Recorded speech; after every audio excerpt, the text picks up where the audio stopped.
Green Bay hosted a training session tonight for homeowners looking to learn more about short-term home rentals. More than 100 people pre-registered for this meeting. In a First Alert update, Drew Best attended tonight's training and brings us more details. Several Green Bay agencies offered a training to property owners on Tuesday night, teaching prospective renters about proper processes, ordinances, and policies required for a short-term rental permit.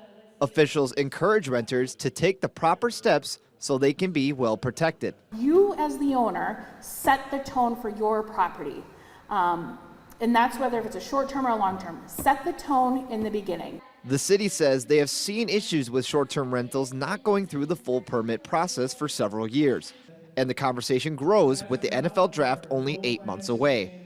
Some attendees realizing there is still a learning curve. You know, it is a process. It takes time.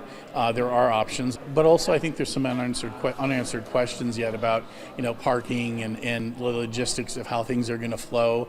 All of that's going to be really valuable information. Renters had concerns about the incoming NFL draft, asking if there would be any certain changes that would come with the rental process for that week. Officials say that they are having conversations about that process, but they should still act as if everything is status quo. The biggest takeaway is the city wants to be a partner with you, that the application process is going to take a little bit of time, but it will help both yourself out doing the management process and your neighbors out.